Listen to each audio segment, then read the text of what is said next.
Sounds good. I'd like to welcome you all to our Thursday 1:30 p.m. session with Cyber Seniors once again, where today Annie will be talking about mental health awareness and resources for us today. So I look forward to our session. Annie, if you could introduce yourself and your topic. Thank you so much for hosting, and I'll be right here with you today. Thank you so much for having me, Alex. Today, as you can see in front of you in the screen that Alex placed for us before, we are going to discuss mental health awareness and resources. And essentially, we are going to highlight the significance of mental health and the resources available for support. Now, this can be something that you use yourself, or perhaps if you know somebody who might be having a hard time, that's something you also can pass to that person as well. And I'm going to stop this screen and I'm going to use my screen. And for those of you who don't know me, my name is Annie. I work for a nonprofit organization called Cyber Seniors. Some of you already know me for a couple of years now. I've been seeing your faces more so every other month. And so it's very familiar for me to be here. And hopefully you are familiar with my voice as well. And let me get my screen in front of you and just let me know when you can see the screen so I can start the presentation. Can you guys see that? We see it. Ma'am. Perfect. All right, I'm gonna just turn off my camera just for the sake of having a better connection. Sometimes my connection gets a little bit iffy when I'm using multiple screens, my video, and so on and so forth. So let me stop my video and you will hear just my voice. So as I mentioned, I will be talking about mental health awareness today, and we are going to discover some online resources that are available if you might be having a hard time or perhaps see somebody who you know. So if you or somebody you know is not having a good time at this moment, these are resources you can share and look into, even for informational purposes as well. And this is the table of content that we are going to cover. We are going to start with mental health, key components and influencing factors of mental health. We are going then to move to hotline numbers and websites, then online counseling and mental health applications. So that is our table of content for today. And here is our disclaimer. Just keep in mind as we discuss mental health and mental illness that me, as the presenter who represents cyber seniors, I'm not trained as a mental health professional. The information that we are going to share in this presentation is meant only for educational purposes. Okay, just keep that in mind.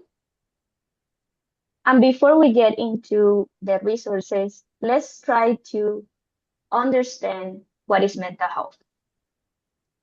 Mental health includes our emotional, psychological, and social well-being. It affects how we think, feel, and act as we cope with life. It also determines how we can handle stress, relate to other people, and make choices.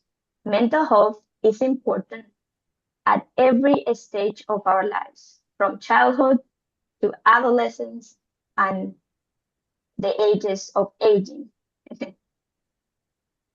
And here is a difference between mental health versus physical health, in case you want to have more detail about what is the distinction between the two. So mental health is often evaluated through subjective assessment of mood, stress, and cognitive function rather than other measurable indicators. So it's something like oftentimes feel like intangible. We cannot often, measure how we feel, the level of stress we are going through, that is considered something intangible. Physical health, in the other side of the spectrum, is something that can be assessed via objective measures. That can be your blood pressure, fitness level, and other medical evaluations. Now, what are mental disorders? Mental disorders are serious conditions that affect a person's thoughts, emotions, and behavior. They can cause significant distress and disrupt daily functioning. These disorders may arise from complex interactions complex interactions of biological factors, genetics, environmental influences, and life experiences. So each of these factors can affect our mental health. They can be temporary, but also long-lasting, and they are quite common. Many Americans are likely to receive a diagnosis at some point in their lives. They are not what mental disorders are not. They are not signs of moral weakness, laziness, or bad character. They are not untreatable or a reflection of personal failure. They are not limited to certain personalities or social groups. These are distinctions that sometimes people do in terms of the myth associated with a mental disorder. So this is why we point out why or what are not mental disorders. They are not signs of moral weakness. They are not untreatable. They are not limited to certain personalities or social groups. A mental disorder can affect anybody, really. When it comes to the most common mental health illnesses in the United States, these two that you see in front of you, anxiety and depression, are the most common mental illnesses in the United States. And if you don't know what anxiety is a natural alarm that involves bodily sensations and worried thoughts. These signal a possible threat or uncertainty. It is one of the most common mental health issues affecting around 40 million adults as we speak. Depression is characterized by a persistent low mood and a loss of interest, making energy, thinking, and motivation feel heavy or slow. This illness is also very prevalent, impacting approximately 17.3 million adults. Now that we have seen some of the statistics, and you can read more of that if you go to any search online, you can type the statistics for mental illnesses in the United States, and you can find not only anxiety, depression, but other types of mental illnesses if you want to know more about that. When we talk about the importance of mental health, it's essentially important because it can help us coping with the stresses of life, be physically healthy, have good relationships, make meaningful contributions to our communities. We can positively affect our mental health by taking steps to improve it, such as doing meditation, using relaxation techniques, and practicing gratitude. I do this one myself every morning and every day before I go to bed. And since I started doing the gratitude practice, I have found that I feel much less stressed or anxious in the sense that I am able to see what things I am blessed to have, which is a very good way to start every day or finish a day. All right. So here we have some warning signs when it comes to our emotions. And when it comes to our emotions, it can be hard to know when something is normal and when it's not. Warning signs might be the following. So changes in eating or sleeping habits, withdrawing from people and activities that once brought us joy, experiencing low energy or fatigue, making tasks feel more challenging than they ever were, feeling numb or as if nothing matters anymore, grappling with feelings of hopelessness or hopelessness, increased reliance on smoking, drinking, or even using drugs, feeling overly confused, forgetful, angry, upset, anxious, or frightened, experiencing intense mood swings that impact our relationships with other people, having persistent thoughts and memories that you cannot shake off. And keep in mind that if you have any questions or you want me to elaborate on something, you can always type in the chat. As I say, I'm not a registered or professional mental health person, individual, but I have an idea about some of the things that we are talking here because in order for me to create this presentation, I had to do a little bit of research and obviously have my own experiences when it comes to mental health. In terms of mental health, it's important to embrace resilience and self-care. Here we have 4 points. The first one is setbacks do not equal failure, and this applies for everything that you do in life. Setbacks are a part of life, and you can learn and grow from them. It's just about the perspective you choose to have when you have a setback. You are allowed to set boundaries. Boundaries are good for you and the people around you. It allows you to have healthy relationships. You are more than any illness you might be going through. An illness can be part of you, something you have to deal with, but it's not your identity, even if it might feel that way, because it's such a big part of your life. And lastly, and this one is very hard in the Western world, I would say, it's okay to rest. You cannot always be on. Everyone needs a break to function. And essentially it's like a reset button. You can take a break every once in a while. That is not a bad thing. And we have talked about resilience and the importance of self-care. Asking for help when you need that help is an essential part of that process, of the process of resilience and self-care. And asking for help can look in different ways, so you can look at it in different ways. So here are support alternatives when it comes to asking for help. You can start by a trusted individual.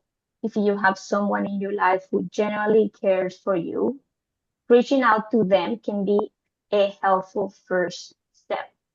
Sharing your feelings with someone who understands can lighten your burden and help you gain perspective. I don't know if you guys have experienced this before, but sometimes if you feel super overwhelmed, you don't think that you can think things through, and having the perspective of somebody who you value as a family member or friend is really helpful because they add a new perspective to the situation you might going through. Therapy, also known as counseling, can provide a safe space to explore your feelings. Mental health professionals are equipped to help you navigate difficulties and develop coping strategies tailored to your particular situation. All of us feel differently. All of us have different ways to cope with the stuff. When you are in therapy, the therapist who might be helping you with your situation will create strategies that are individual to who you are, right? And lastly, call centers. Many call centers operate 24/7 and ensure anonymity, allowing you to seek assistance without hesitation or without thinking, oh, whatever I'm saying here is going to be heard or explored by other people.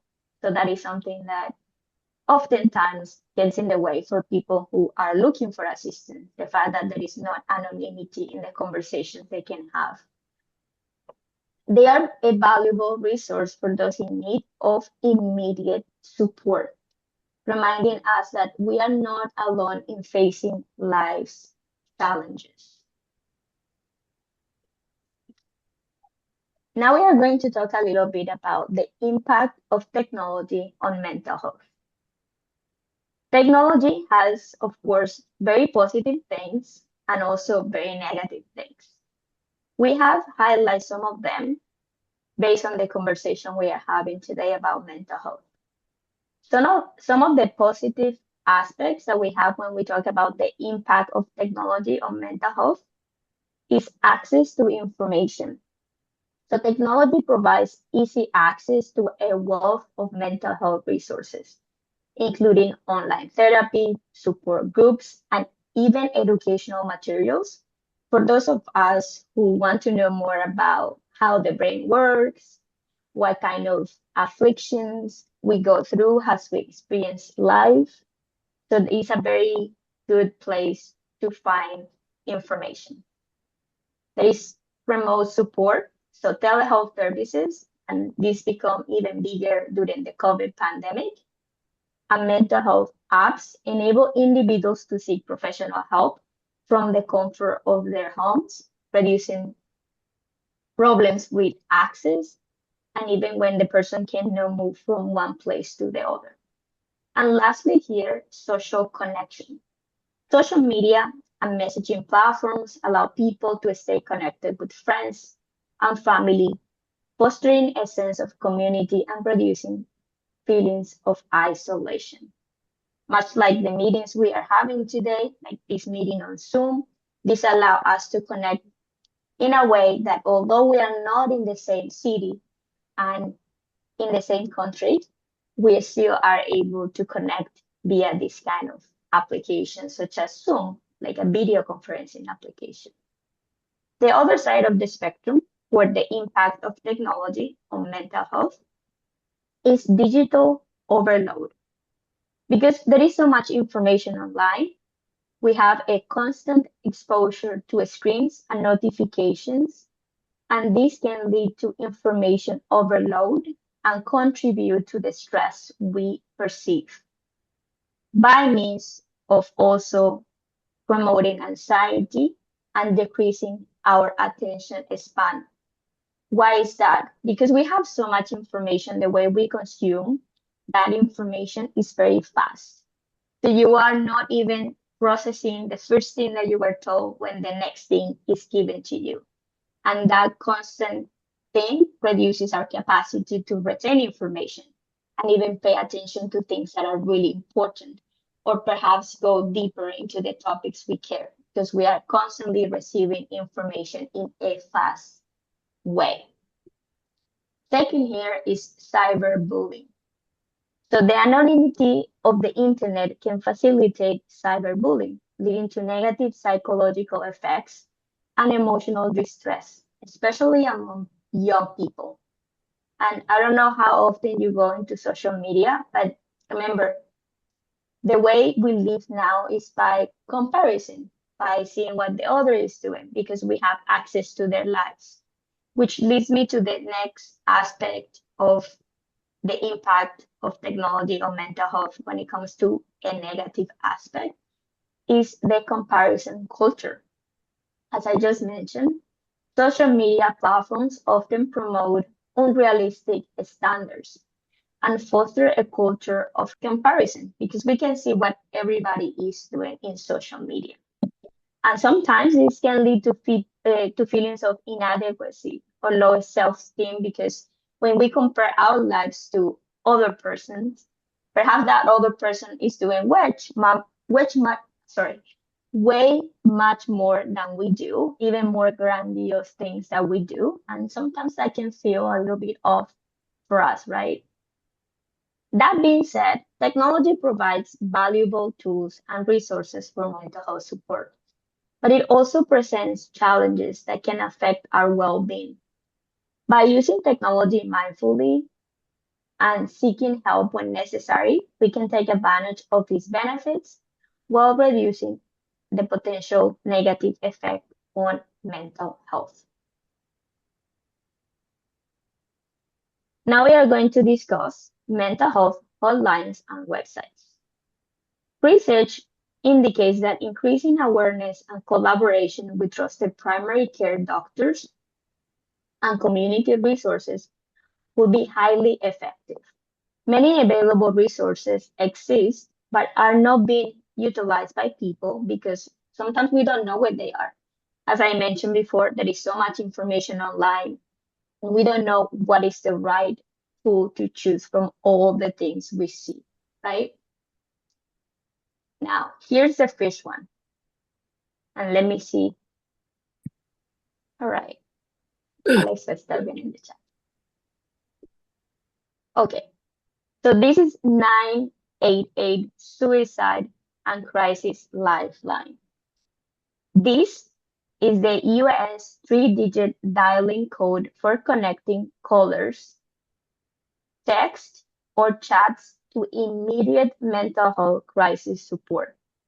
This service is confidential and is also free and is available 24 hours a day, 7 days a week, 365 days a year. You can call or text 988. You can chat at 988lifeline.org, or the TTY users can use the preferred relay service or dial 711, then 988. So that is the first mental health hotline and website that we are discussing here. Let's move to the next one. We have the National Alliance on Mental Illness. This is a US nonprofit organization that advocates for improved mental health services.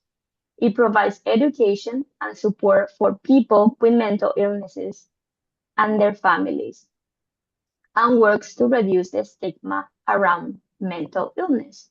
There is a lot of stigma around mental illness, even as we are in 2026. And it's good to inform ourselves so we can get rid of all those conditioning that we put to people when we don't know what they might be going through when it comes to a mental health disorder or illness.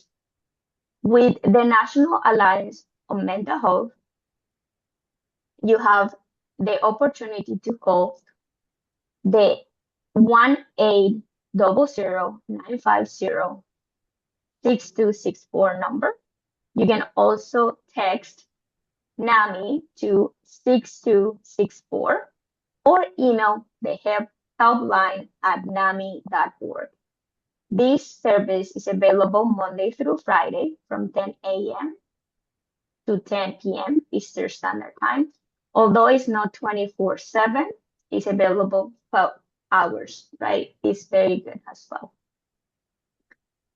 Now we have the Mental Health America, also a nonprofit organization that focuses on mental health promotion, prevention, early identification, and intervention. There is a button or section called Learn in their site, and you can have an overview of mental health topics and articles organized by the condition, whether that is depression, anxiety, ADHD, trauma, or PTSD. Then we have the Substance Abuse and Mental Health Services Administration. This is a U.S. federal agency that operates under the Department of Health and Human Services, also known as the HHS. The page in front of you, the one that you are seeing that starts with HTTPS, has the following resources.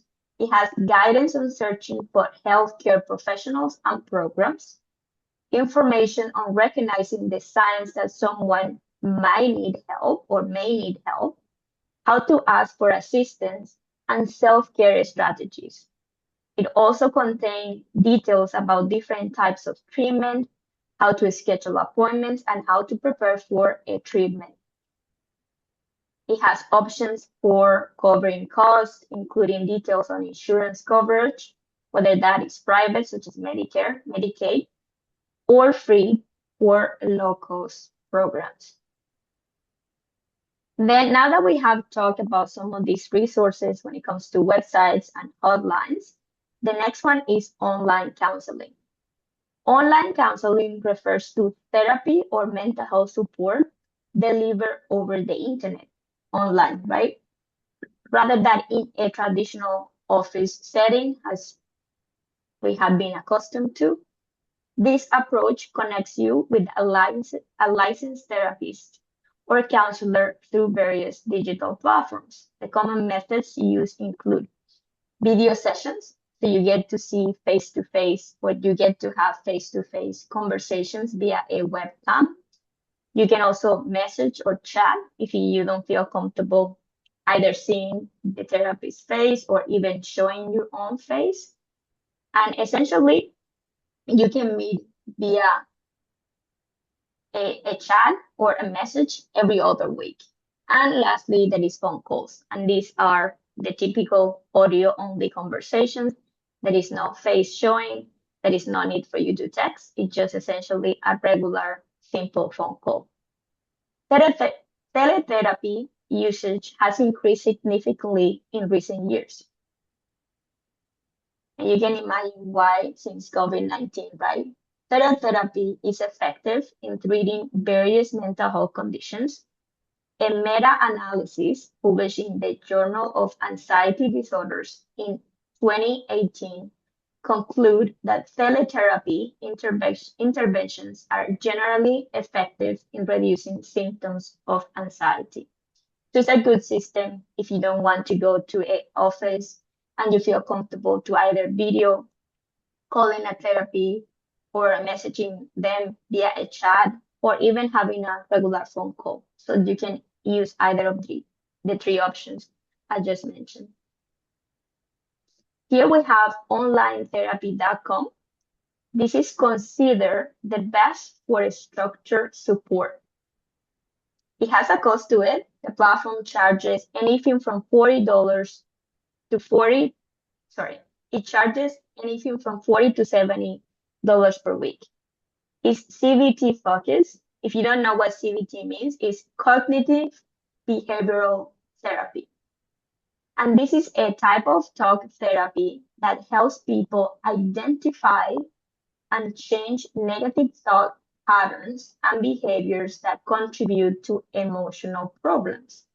The core idea is your thoughts, feelings, and actions are connected. And what they do is just teach you that by changing how you think about situations and how you respond to them, you can improve your overall, say, health and the way you feel. Onlinetherapy.com has something that is called How Am I Doing? This is essentially a test. It's a self-assessment tool that evaluates current mental health and emotional well-being, providing a snapshot of areas where therapy or support may be beneficial. Again, this is not something you personally will use, but if you know somebody who might be struggling with, or yeah, there is no guilt in admitting that sometimes you might need to take something like this just to check on yourself. I find it's interesting because it has a couple of questions that make you think more about yourself, kind of to know you better. Like sometimes we don't know ourselves that well, and that is not a good thing. Then we have BetterHelp. So BetterHelp was founded in 2013 and is one of the largest teletherapy providers in the United States. It offers assistance for those in financial hardship, potentially reducing cost by 10 to 40%, depending on the situation. And all of them, all of the links that I have mentioned, or all the names that I'm pointing here, I have included the link to them so you can go online and take a look at them. If you just want to know what they do, what kind of help they provide, or just curious about the services they offer, you can use any of the links in the slideshow. Then we have something that has become very, very popular these days, and it's the mental health applications. Mobile mental health applications are virtual smartphone delivered platforms that provide self-directed or remotely facilitating mental health services across communication, self-monitoring, diagnosis, and treatment. Mental health apps have seen a rapid increase in their development and adoption. And just between 2016 and 2018, they tripled in number, offering help seekers over 10,000 health apps to choose from. So it's not because you don't have the support, it's just because you have to choose which one fits the needs that you have. Therefore, I'm going to show you some of the ones that I find are quite helpful. Here is MindDoc. This is a mental health. It seems like I said doc like the animal. I'm sorry. MindDoc, mental health support. So this was created by clinical psychologists and is actively used in mental health research. The two screenshots that you see on the right side are essentially how the platform looks like. So you have the icon on the left side here, right? It looks like an M, and the other two screenshots on your right, it shows you essentially a screenshot of what is the application in itself. And on the second screenshot on your right side, you have an exploration to your feelings. So for instance, here on the right side, it says, keep an eye on thoughts and feelings. And then it shows kind of a questionnaire about what is your mood or how do you feel that particular day. And that allows you to create some sort of journal to track your emotional or mood as you navigate through the week or the month or the year, right? It's nice to sometimes to be able to see these. Then we have Insight Timer. This is the #1 free meditation. It's a free meditation application. It has guided meditation, sleep music tracks, and talks led by the top meditation and mindfulness experts, also neuroscientists, psychologists, and teachers from Stanford, Harvard, and the University of Oxford. And here we have two screenshots as well. You have the icon. It looks like this is a meditation, I believe, Buddhist container. If you were to hit that, it has like a hammer that you hit that to that little container, and it makes a very sounding noise that's supposed to calm the nervous system. I have one at home. I find it very, relaxing. If you dedicate a minute to just listen to that, it's supposed to calm your nervous system. So these two screenshots, much like the previous ones, are a view to the application. So you have here on the middle point, it says sleep soundly, and it's a 30-minute guided meditation to sleep deeply. And on the right side, you have a playlist about the fundamentals of breath work. So how would you go about that in case you don't know much about the breath work and how it works? You can explore that part. And that brings us to the last slide in this presentation. So thank you so much for listening. You know that if you want to learn more about Cyber Seniors, you can go to our website, cyberseniors.org, or you can call us at the 1-844-217-3057, Monday through Friday from 9 a.m. to 5 p.m. Thank you so much for listening. I have a surprise for you if we have time. All right. So thank you, Annie, for such an amazing session. And I learned so much. And I love how you highlighted the difference between physical health and mental health. So thank you so much for that. Absolutely. If you have any questions, please raise your hand or comments for Annie today. Thank you again so much for hosting. Hi, Geraldine. Hi.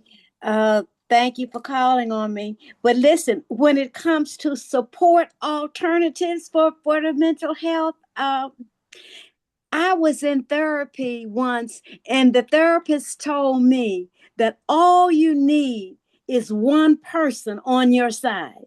Now that could be a trusted friend or it could be the therapist, but you don't need a lot of people. You just need one person. And that stuck with me from that time to this time, even now.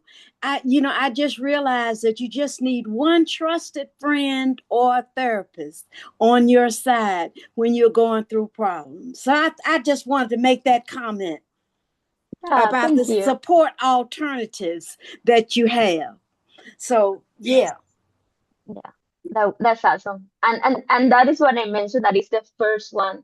Because Yeah, yeah. if you don't have money, if you don't Right. know where to turn, if you have a Right. trusted friend, no A matter who it trusted is, friend, no matter yeah, who it is, that can be your resource person. That's yeah, true. it is.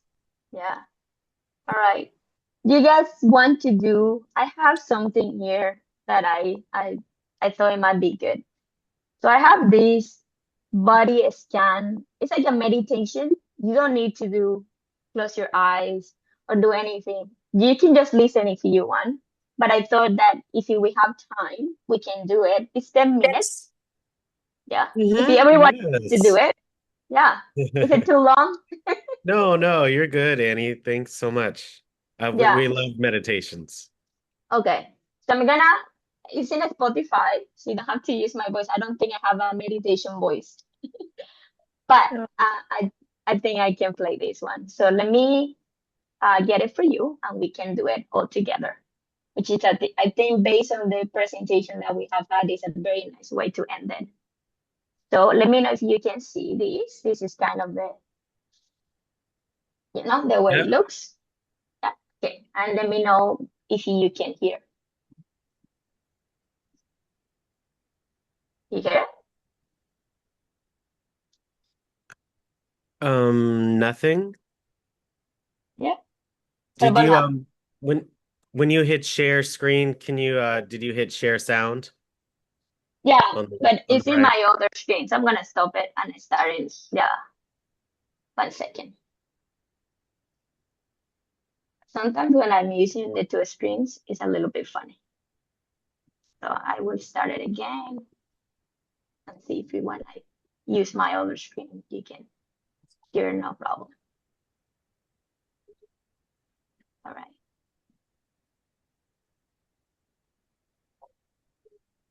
This next practice is a You're 10-minute good. body scan Okay, perfect. practice.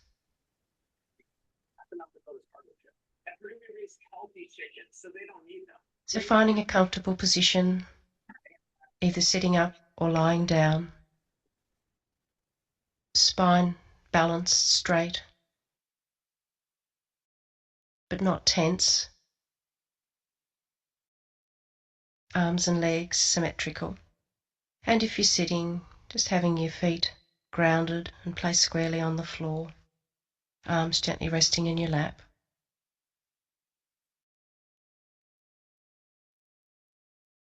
And embracing in awareness a sense of the whole of your body, from the top of your head to the toes.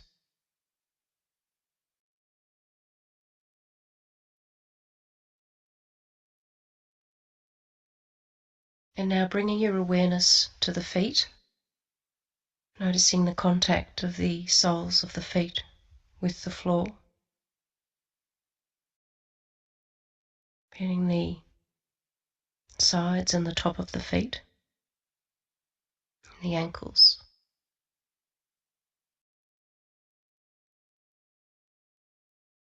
Bringing your awareness now to the legs.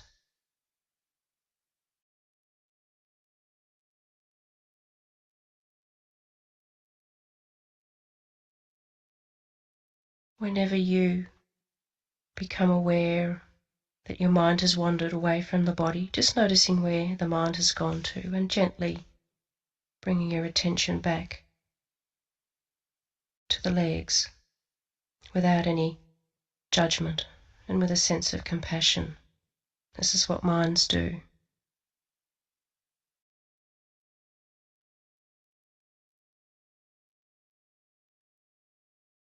And now being present to the sensations in the stomach.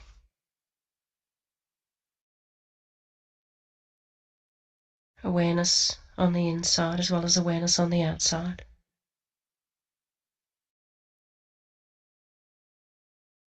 And allowing your attention to expand to include the sensations in the upper torso, in the chest.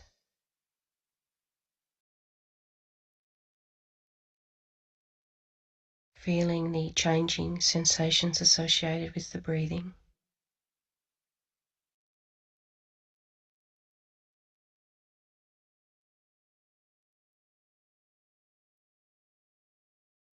Bringing your awareness now onto the lower back. This can be a place where we can hold tension in the body. So just noting if that's so for you. And just letting go of any tension that you might be holding in the lower back, just gently releasing it on the out breath to the extent that you can. No force required, just a gentle letting go.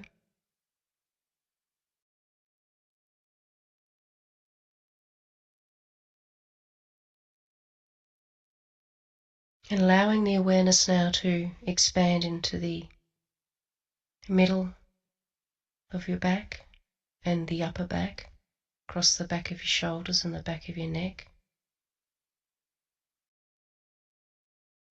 Embracing the whole of your back in your awareness.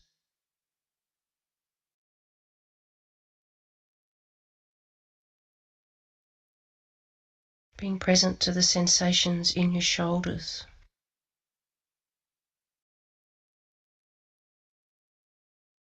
Just softening through the shoulders.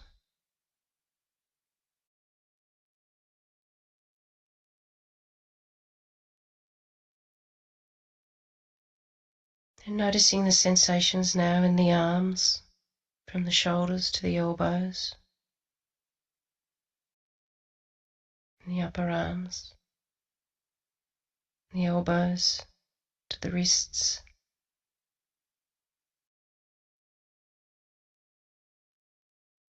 Being present to the sensations in the hands, such that they are. Feeling the back of the hands, the palms of the hands, and each and every finger. Noticing the sensations in your thumbs.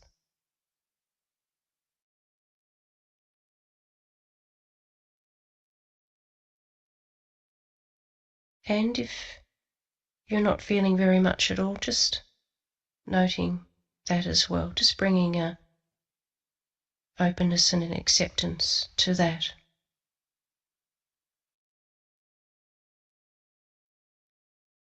We're not trying to create anything or change anything. We're just simply being present to whatever it is that we're experiencing moment to moment.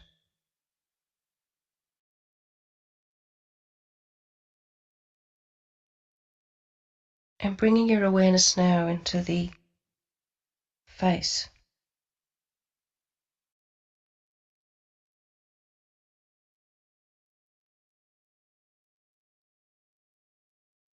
Noticing the sensations in the forehead.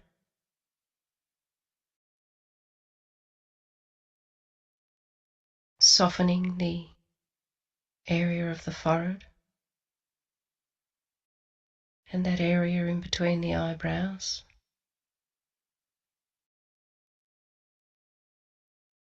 Letting go of any emotion that you may be holding here. Just gently letting it go with the out breath to the extent that you're able.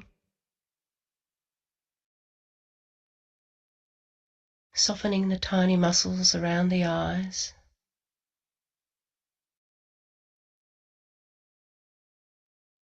Allowing the eyelids to close if they're open. Just resting the eyes.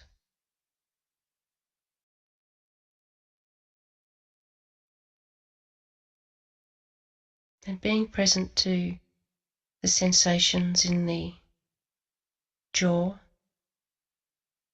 softening the hinge area of the jaw. and the chin.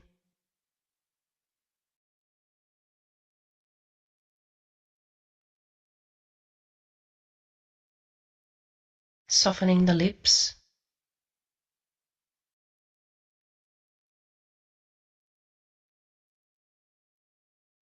Teeth slightly apart.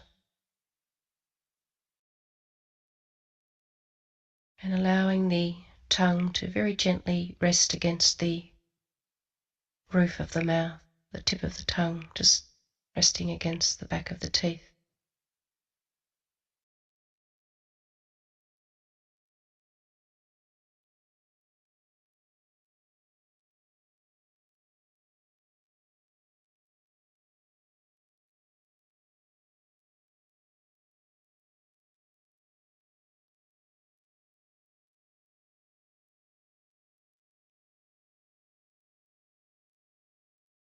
And whenever you notice that the mind has wandered away from the body and from the jaw in this particular moment, just noting where it has gone, and without judgment or criticism, just very gently escorting the attention back to the mouth in this moment. Just with a sense of kindness and compassion. We're not trying to stop thoughts, but nor are we trying to get caught up in them.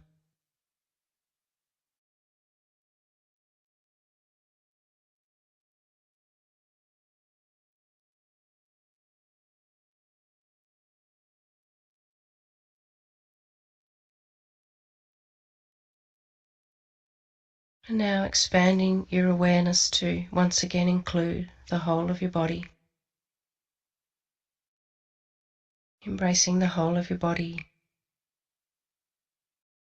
in a gentle awareness, your shoulders and arms and hands, your back, chest,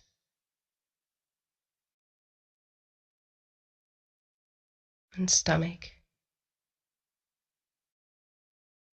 your hips, legs and feet.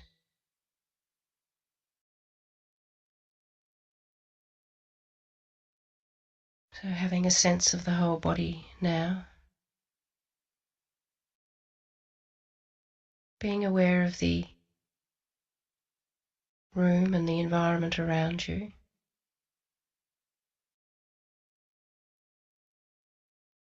And just preparing to bring your attention back into the room, and in your own time, if your eyes are closed, just opening your eyes and gently bringing your awareness back into the room.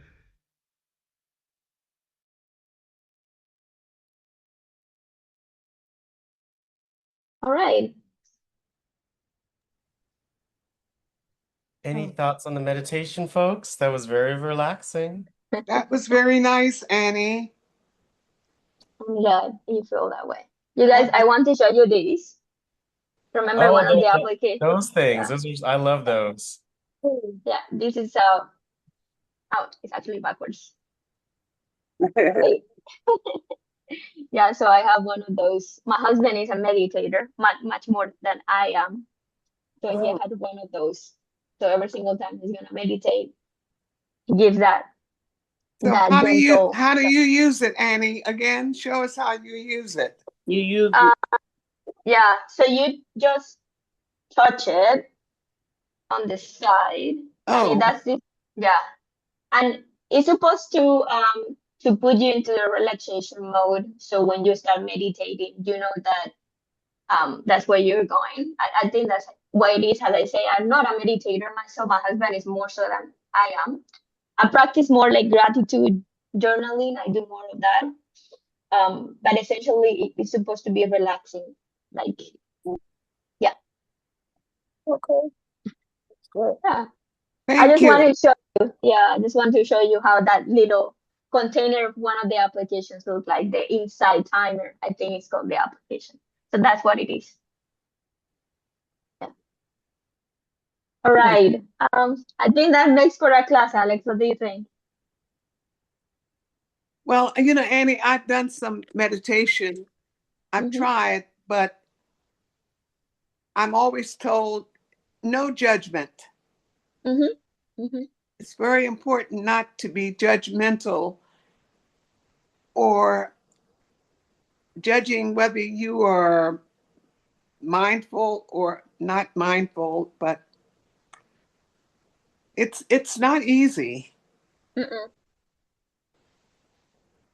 I have a very active mind.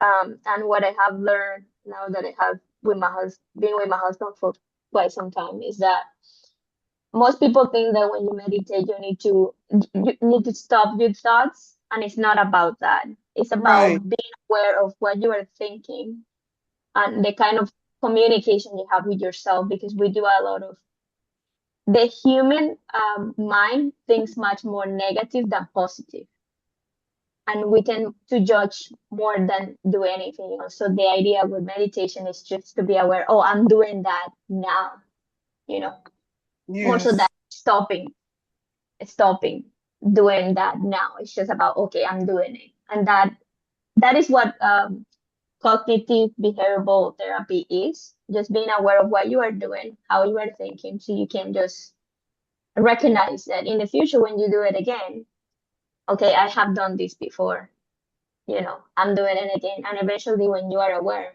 it's less problematic. At least they say that. Yes. Thank you for explaining that. I don't think I did a good job, but that's what I know. Yes. Yes. Yeah. I have a friend he would do it online with Mhm. us. It's a part of digital therapy, and it's so many of us have found it not very easy to do without being judgmental or wondering what our active minds, our minds mutiny and Mhm. they go all over the place. And we find that to be a negative and um, not very helpful. But he says, don't worry about that. Mhm. We do have mutant minds. I I have also read that technically situations don't have they have a neutral meaning to them, but depending of who we are and our biases, we assign a bad or a good meaning. Like a situation can be neutral, but based on what we know and what our parents taught us and the people we surround by, we assign a meaning to the situation. But Dana, do you have a question or a comment? Is that right? You have Yes, your I have hand a raised. Yeah. question. Yeah. I'd like to know what is the difference between meditation and prayer? That is a good question. So this is what I know, and do not take my word for it, but this is what I know. So when you pray can do, and I have been a prayer myself because I was raised Catholic. When you pray, you are kind of either asking or being grateful to that superior, let's call it entity, um, because everybody believes in different things. You're asking or talking to someone that you consider to be higher than you. Meditation is not about directing those conversations at anything in particular. It's just a reflection of you, who you are. So when you meditate, for example, when I have a racing thought, what I do is I meditate and I start counting my breathing. There's another means of meditation. Count my breathing so um, my heart rate can slow down, and therefore I can articulate my words. And this happened to me when I'm nervous. I tend to race. So if I meditate, close my eyes, and I just tell myself, this is what you do, this is okay. I don't judge the situation. That helps. So I'm not praying or talking to a higher level. I'm just aware of what I'm doing. Does that answer your question? Or did I confuse Yes, you? it does. Yes, it does. Thank you very much. No problem. But you know, I think praying is a form of meditation because you are connecting to something that is higher or you consider higher than you. And that is okay. I don't think that is wrong or best way to do it. Yeah, that's an interesting comparison. A good question. Mhm. It is because I think one of the major things that we sometimes do, we think of ourselves like this lower, let's say, entity, and we need something higher because we need that higher entity that to take all our problems away, and because we feel so helpless, we think that when we do this reach out or connection with this higher entity is everything's gonna be better. But in reality, although I believe in religion and spirituality, we can ground ourselves, not necessarily by praying that everything is gonna be okay, but by thinking that our posture to things that happen can change.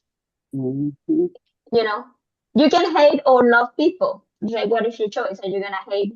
You can choose to hate somebody who has harmed you, but you can also choose to forgive. It's always a choice, right? Yeah, Yes. Thank you, Annie. no problem. Alrighty, guys. So You. this is no problem. Thank you for the session today, Annie. And I know it was very helpful for a lot of folks, so we appreciate you so much. Yes. Let's Sounds all good. say thank you to Annie for Thank such you, a wonderful Annie. Thank you, session. Annie. Thank Thank you, you, Annie. Annie. Thank Thank you, you. guys. Thank you, Take Annie, care. Have a very nice much. See you next holiday. month. Take care too. Right. Thank you so much, Take care Bye. too, Annie. Annie. See you Bye-bye. Take next care. Thank you, month. Annie. Bye. Bye. Thank Bye, you. everybody. Thank you, Take Annie. care. Have a good Thank you, day. Annie.